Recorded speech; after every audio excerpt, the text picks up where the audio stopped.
Hey everyone, welcome back. Hope you're having a fantastic day so far. So, as we begin to wrap up 2024 and moving into 2025, for Social Security, we've already had two approved increases moving into and starting in 2025. First off, of course, we have the one that came in October, which is automatic every single year, which was the cost of living adjustment, otherwise known as COLA increase.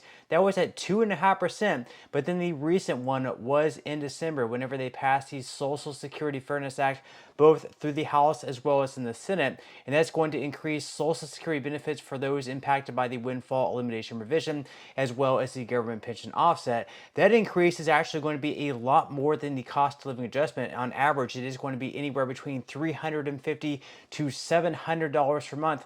Plus, of course, all those retroactive payments for all the missed payments all year long this year, starting all the way back in January. So that's a big one. However, in January, or even maybe later on next year in 2025, we might just have a third increase coming along for Social Security beneficiaries. In this video, we are going to be discussing that third possible increase as Donald Trump is coming into office in January, one that he's already talking about. But before we go ahead and dive into it for today, if you would like to receive up to $200 in free stock or $200 in free cash, in a pinned comment below, I will be leaving a link to Robinhood. All you have to do is once you click on that link is just sign up for a free account and then simply link your bank account. You do not even have to make an opening deposit. At that point in time, Robinhood will be sending you one free stock worth all the way up to $200. And if you'd rather just have the cash, all you have to do is once you receive the free stock is just sell it for what it's worth and then transfer the cash value right back to your bank account. Okay, so diving right into it for today. Once again, so far this year in 2024, heading into 2025, we've already had two increases for Social Security beneficiaries approved. First off, that 2.5% cost of living adjustment, and then secondly, the Social Security Fairness Act, which passed, which is going to be increasing benefits for those who are also receiving a pension, because right now, before that bill was passed, if you were receiving a pension, a lot of folks who were receiving a pension, unfortunately, were having their benefits cut by up to two-thirds of what their benefits should be. So for a lot of folks, they're losing out on $500 per month, maybe $750 per month, and for some people, even $1,000 plus per month, and their benefits were reduced. Well, with that bill passing, their benefits are now going to increase by that much. So that bill was absolutely huge, a big increase for right around 3 million beneficiaries. But now that Donald Trump is heading into office in January 2025, there is one thing that he wants to do to Social Security that will also increase benefits as well. We are going to be talking about that in just a moment. So according to the Motley Fool, in November, close to 52 million retired worker beneficiaries took home an average Social Security check of $1,925.46. While this is a boatload of money, it's proved to be a vital source of income for our nation's aging workforce. In each of the last 23 years, national pollster Gallup has completed a survey that questions how reliant retirees are on the money they receive from America's leading social program. Since 2002, 80 to 90% of respondents, including 88% in April 2024, have noted that Social Security is a major or minor income source.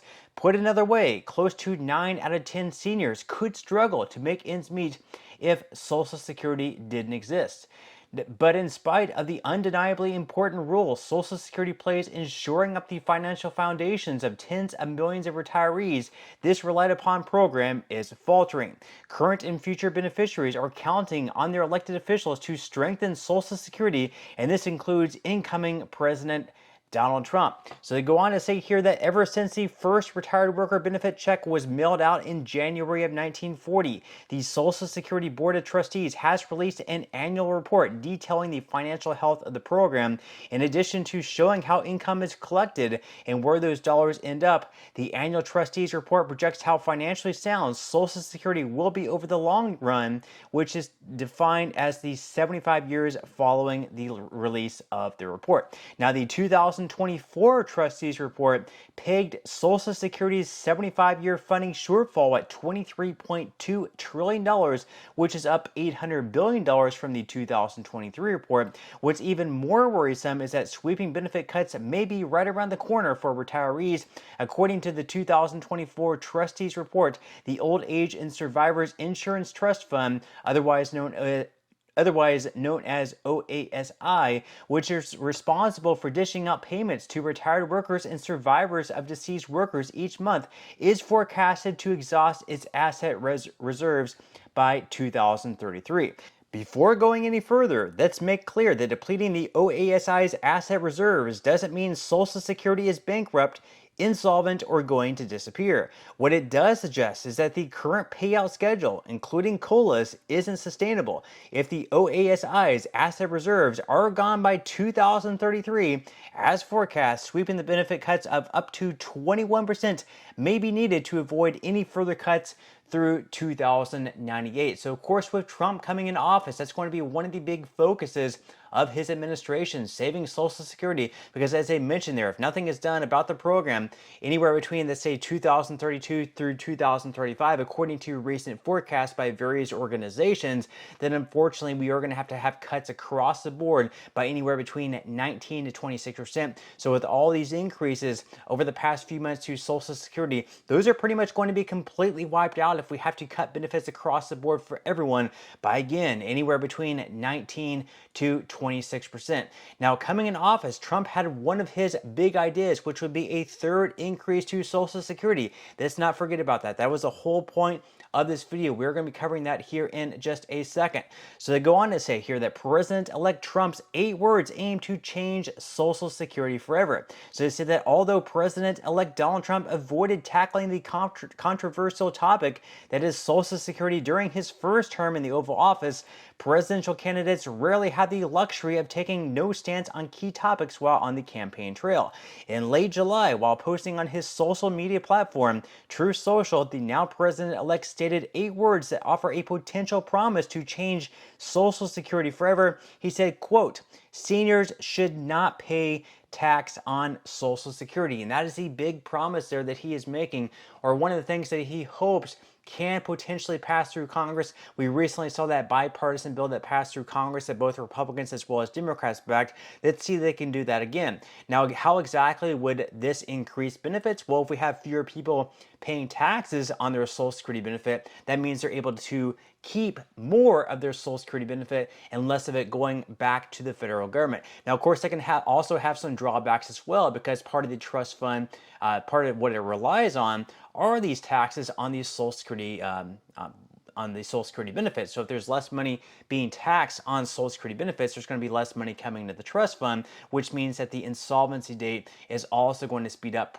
perhaps maybe another 6 months, maybe another year. Who really knows? That is something that they are going to have to track. So the article here goes on to say that beginning in 1984, up to 50% of Social Security benefits could be exposed to the federal tax rate if provisional income, which is adjusted gross income plus tax-free interest plus 1/2 of your Social Security benefits, surpassed $25,000 for single filers or $32,000 for couples filing jointly. Roughly a decade later, in 1993, the Clinton administration tacked on a second tax tier that allowed up to 85% of benefits to be exposed to federal taxation in instances where provisional income topped $34,000 for single filers and $44,000 for couples filing jointly. And of course, none of this was actually adjusted for inflation, which in my opinion was a huge mistake, because in the beginning, only around 10% of beneficiaries were actually taxed on their income. Now it's close to 50%, and that number is going to be rising every single year since inflation is not being adjusted in these brackets and people are earning more and more money. So they're going to say that here that finally, when the taxation of benefits was initially implemented, as I just mentioned, it was expected to impact about 10% of all senior households. But since these income thresholds have never been adjusted for inflation, rising COLAs over time have steadily increased the percentage of retirees subject to this tax. Donald Trump's implied elimination of the taxation of benefits would likely boost monthly payments for around half of all Social Security recipients. So again, that would be the third increase coming to Social Security, the elimination of taxation on Social Security benefits. And as they mentioned there, that would impact right around 50% of people receiving Social Security benefits. It would be a raise or an increase for 50% of people receiving Social Security benefits. This would be another big one. But again, it is something that is going to have to pass through Congress, which is going to require bipartisan support. But that's all we have for today's video. I certainly hope that you enjoyed and found value out of it, and I will see you in the next one.